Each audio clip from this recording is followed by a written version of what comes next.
Cette vidéo est sponsorisée par Captain Son.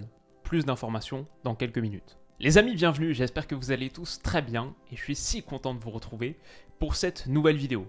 Ronaldo, Messi ou Neymar, qui joue le plus gros sur cette Coupe du Monde? C'est un sujet que je prépare depuis un moment, j'ai tellement hâte de rentrer dans le détail, j'ai quelques notes, quelques pistes, mais on va pouvoir explorer un peu cette idée ensemble, parce que pour moi on a véritablement un tournoi en forme de tournant. C'est une Coupe du Monde qui sonne la fin d'une ère. Ronaldo, il a 37 ans, c'est, allez, on va dire à 90-95% de chance sa dernière Coupe du Monde. Messi en a 35, lui c'est sûr, il l'a dit en interview, c'est sa dernière Coupe du Monde. Neymar, peut-être, il y a un petit peu plus une question, 30 ans seulement, mais je veux dire que son déclin physique accéléré, plus la concurrence extraordinaire qu'il y a au Brésil, historiquement et en ce moment sur les postes offensifs, fait qu'il aura sans doute pas la même longévité que les deux autres. Je pense qu'on prend pas trop de risques quand on dit ça, il ira pas jusqu'aux hauteurs de 35, 36, 37, 38 ans comme se destinent les autres. Je pense qu'il y a, on va dire, un peu plus de 50% de chances que ce soit sa dernière. Il l'a aussi évoqué dans une interview en soulevant véritablement la possibilité. Donc voilà, les gars, c'est vraiment la fin de quelque chose. On pourrait parler d'autres personnes aussi, d'autres joueurs aussi. Modric, 37 ans, Neuer, 36 ans, Suarez, 35 ans, Benzema, 34, Lewandowski, 34, Busquets, 34, Müller, 33, De Bruyne, 31. Peut-être lui peut en jouer encore une, on verra, mais pour la plupart de ces gars-là, qui sont les idoles, les légendes des années 2010, beaucoup vont s'en aller. C'est triste, totalement dingue, et super excitant aussi pour le mondial qui arrive. Ça promet forcément des dénouements et une histoire du football qui continue à s'écrire. De toute manière, la Coupe du Monde, c'est cet accélérateur d'histoire fantastique. Et il y en a trois qui m'intéressent particulièrement, encore plus que les autres. C'est celle de Ronaldo, de Neymar et de Lionel Messi. Aucun des trois n'a gagné la Coupe du Monde. Pourtant, les trois évoluent dans des sélections qui peuvent légitimement y prétendre. Peut-être d'autant plus cette année. Alors, la question c'est qui joue le plus gros cet hiver? On va commencer avec Cristiano Ronaldo. Cristiano Ronaldo, je veux dire, pendant longtemps, il était au coude à coude avec, qui on sait, sur l'éternel débat du GOAT, le greatest of all time, le plus grand joueur de tous les temps. Pendant longtemps, ils ont été très très proches. Aujourd'hui, je dirais que Cristiano Ronaldo, il est encore le GOAT de la Ligue des Champions, ça je pense qu'on peut lui accorder. Mais je dirais aussi que le titre de GOAT absolu lui a nettement échappé. Il était au coude à coude, aujourd'hui il est derrière Lionel Messi. C'est pas forcément mon avis, enfin en tout cas je me le garde pour une autre vidéo, j'aimerais rentrer beaucoup plus dans le détail. C'est un truc qu'on n'a toujours pas évoqué sur la chaîne, mais je veux dire dans l'avis des suiveurs généralement. Par exemple, j'ai fait ce sondage c'était quelques mois, en août 2022, même avant les histoires récentes autour de Cristiano Ronaldo. Lionel Messi 66%, Cristiano 22,8%. L'écart, et ça vaut ce que ça vaut, mais 140 000 votes quand même, donc je dirais l'écart s'est créé. Aujourd'hui, Lionel Messi avec ses ballons d'or en plus, etc. Bon, l'écart s'est créé, et on peut imaginer du coup qu'une victoire là, cette image est tellement incroyable, en jouant un rôle majeur, ça transformerait tellement l'histoire. Le Portugal, c'est le seul pays des trois à n'avoir jamais gagné la Coupe du Monde. Si Cristiano Ronaldo amenait au Portugal l'Euro, le premier Euro de son histoire en 2016, et ensuite la première Coupe du Monde de son histoire, là cet hiver, il est encore aujourd'hui, je pense, le GOAT, le plus grand joueur de l'histoire de la Ligue des Champions. Il peut devenir, s'il réussit ce doublé fantastique avec le Portugal, un pays qui n'avait jamais gagné de titre majeur avant lui, il peut devenir, ça se discute, le plus grand joueur de l'histoire du foot de sélection. Alors oui, il y en a qui ont gagné 3 Coupes du Monde comme Pelé, je comprends, mais Ronaldo, ce qu'il a fait avec le Portugal, si on mesure un peu, ouais, ça pourrait totalement, en tout cas il entrerait totalement dans ce débat. Et si tu es le plus grand joueur de l'histoire de la Ligue des Champions et potentiellement le plus grand joueur de l'histoire du foot de sélection, est-ce que tu es si loin que ça du titre de plus grand joueur de l'histoire? On peut aussi ajouter qu'avec toute la spéculation récente, l'enjeu pour lui est aussi grimpé d'un cran. Est-ce qu'il a encore de très très grandes performances en lui? Est-ce qu'il peut encore porter une équipe, a fortiori un pays? Est-ce qu'il a encore une carrière devant lui aussi, sur les mois et les années qui viennent? Je pense que tous les trois jouent leur histoire et leur postérité, ça c'est clair. Mais je pense que Ronaldo, plus que les deux autres, joue aussi son présent et son futur proche. Il est aussi celui qui arrive sans doute dans le moins bon état de forme des trois. Pour lui, l'enjeu, c'est évidemment de gagner la Coupe du Monde, mais c'est aussi de ne pas la rater totalement. ce qui précipiterait encore davantage son déclin, ce qui donnerait une tournure encore plus dramatique à la fin de sa carrière. Un chemin que sa carrière est actuellement en train de prendre. Donc, il faut la gagner et il faut encore plus ne pas y être mauvais, sinon les prochains jours et les prochains mois vont être très très difficiles pour Cristiano Ronaldo. Alors j'interromps brièvement cette vidéo pour vous parler de mes amis de Captain Enson qui sponsorisent cette vidéo. C'est une marque qui personnellement me parle beaucoup, que j'aime beaucoup et j'aimerais vous la présenter rapidement, si vous êtes d'accord. En gros, c'est une marque qui a été montée en 2014 par 3 potes de l'université de Münster en Allemagne. Et ils avaient vraiment pour idée de faire des produits tendance dont le prix est accessible avec des matériaux de qualité supérieure. Et ça se sent vraiment. Ils font des montres, des lunettes de soleil, des lunettes anti-lumière bleue, des sacs à dos et des valises. Tous leurs sacs à dos, comme celui-ci que j'ai là, que j'aime beaucoup, sont en matière végane. Et toutes leurs montres, comme celle-ci, que j'aime également beaucoup, sont en matière recyclée.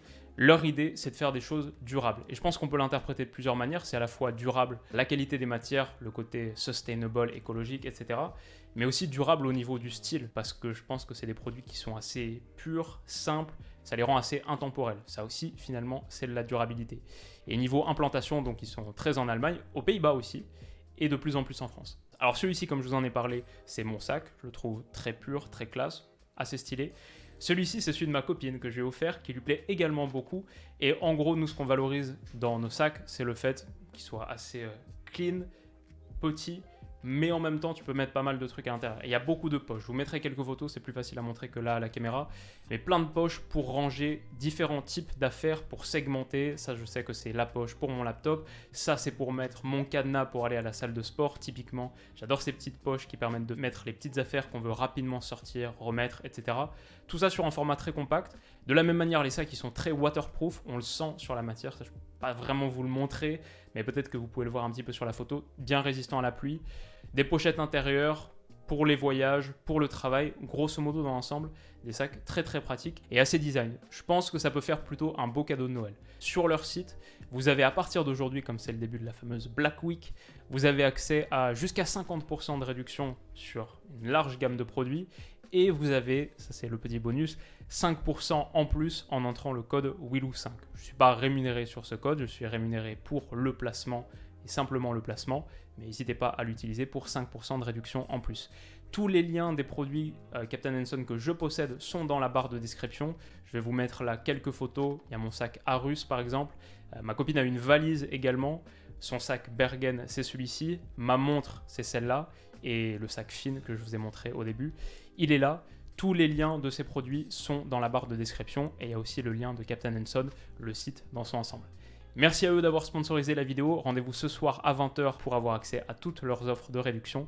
Et on retourne à notre analyse. Neymar maintenant. L'argument pour Neymar.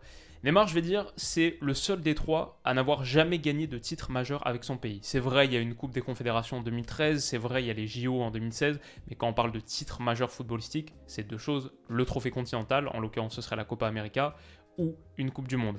Ronaldo à l'Euro 2016, Messi à la Copa América 2021, Neymar, il était forfait quand le Brésil gagne la Copa en 2019. Et ne jamais avoir gagné de titre majeur avec le Brésil, pour un joueur de la qualité de Neymar, c'est une incohérence qu'on ne reprochera et qu'on n'imputera pas au destin. C'est une incohérence qu'on n'imputera pas à la fatalité. C'est une incohérence qu'on lui reprochera à lui, parce qu'il n'a pas été sérieux. Il aurait dû faire plus, mieux bosser, ne pas gâcher son immense talent. C'est le seul des trois à n'avoir jamais encore gagné de ballon d'or. Donc il y a tellement de chemin à parcourir pour lui. L'autre point, pourquoi est-ce qu'il joue très très gros sur ce mondial, c'est qu'il arrive dans un très bon état de forme, la meilleure des dernières années. Il a peut-être l'équipe la plus compétitive du tournoi autour de lui aussi.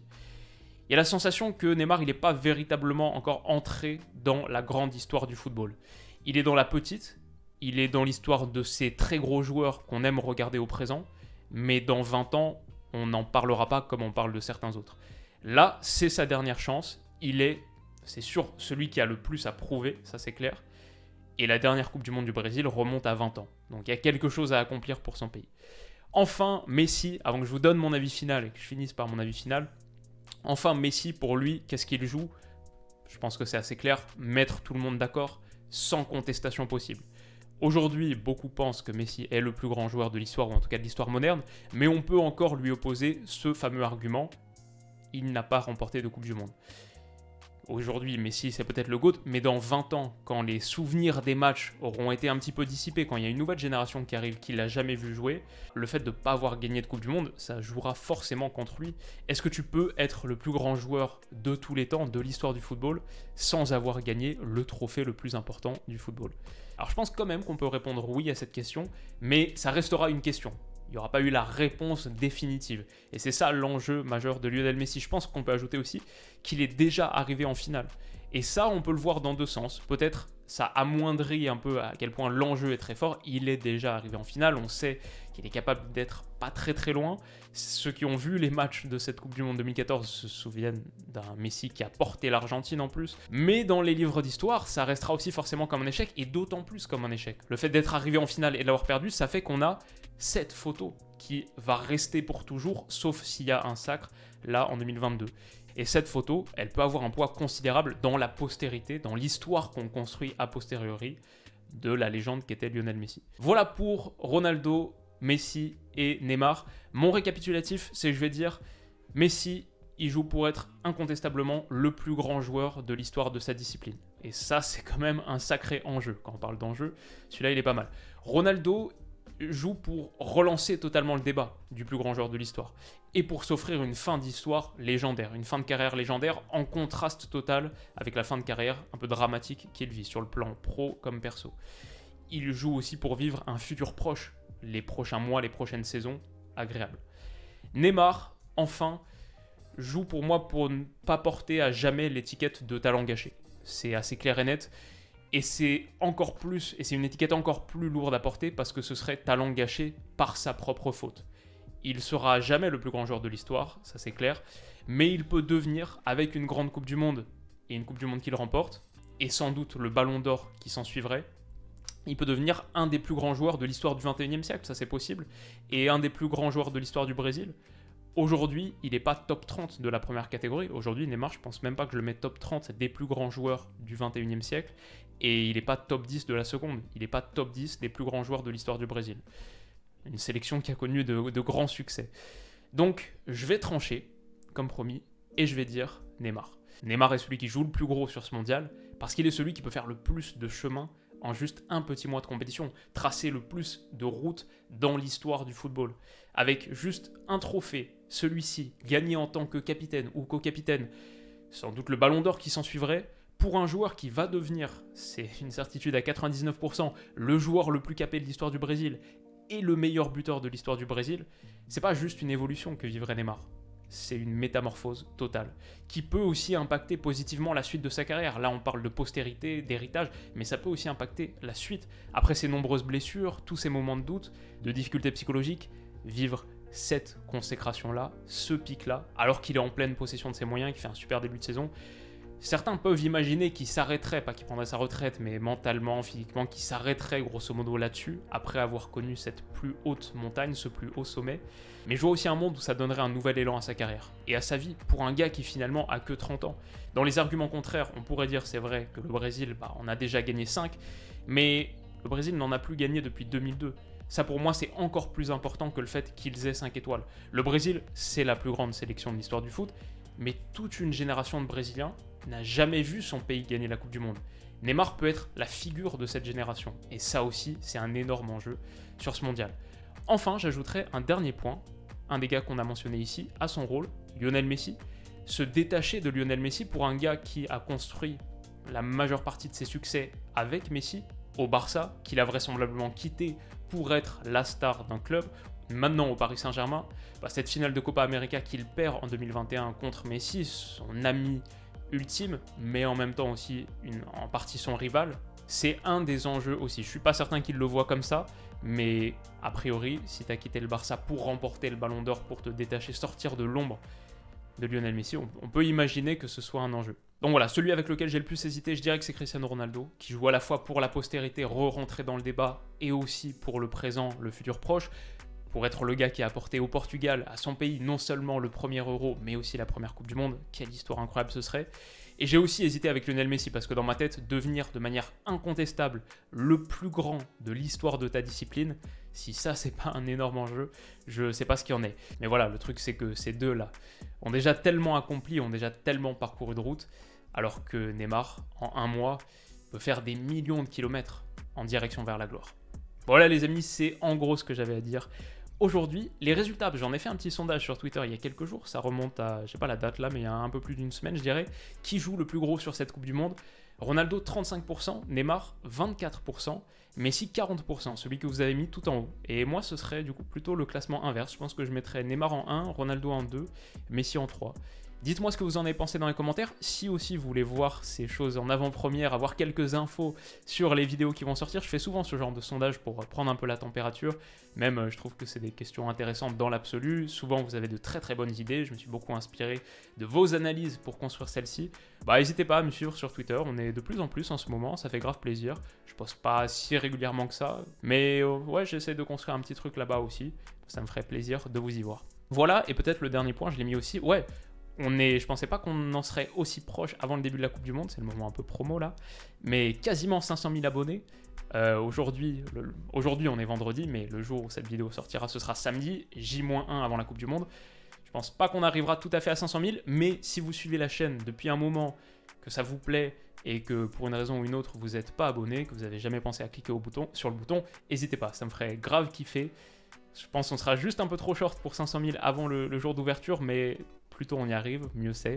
Et ce chiffre est très motivant, hein. Franchement, je sais que ça devrait pas être le cas, mais ouais, c'est le cas, c'est comme ça. Merci les amis d'avoir regardé cette vidéo, j'espère vraiment que ça vous aura plu, autant que ça m'a plu à moi. Et ouais, ça conclut notre période de vidéos pré-Coupe du Monde. La prochaine, ce sera l'analyse de Qatar-Équateur. Et comme j'en ai parlé dans la précédente, mes pronos au complet pour la Coupe du Monde, n'hésitez pas à aller voir si ça vous intéresse. Comme je l'expliquais en conclusion, et ça c'est un truc qui a pas mal tourné sur Twitter aussi, ça va être un mois totalement hors norme sur la chaîne. J'ai calculé, on est sur environ une 50aine de vidéos, comme je le disais, entre 1 et 3 par jour. Préparez-vous, moi je me prépare là depuis un moment, et préparez-vous parce qu'il va y avoir une activité totalement démentielle, phénoménale, et juste trop hâte, mon niveau de hâte est à 500 sur 10. C'est un vrai kiff d'avoir cette Coupe du Monde qui démarre bientôt. On se retrouve donc très vite pour ça. Merci à vous pour votre soutien depuis un moment et là sur toutes ces vidéos récentes, ça fait grave kiffer. Merci aussi à Captain Henson qui a sponsorisé cette vidéo. Vous avez tous les liens en description, jusqu'à 50% de promotion en ce moment et plus 5% avec le code WILOU. N'hésitez pas. Merci à vous pour votre soutien. On se retrouve très vite pour la prochaine. Prenez soin de vous et de vos proches et à bientôt. Bisous.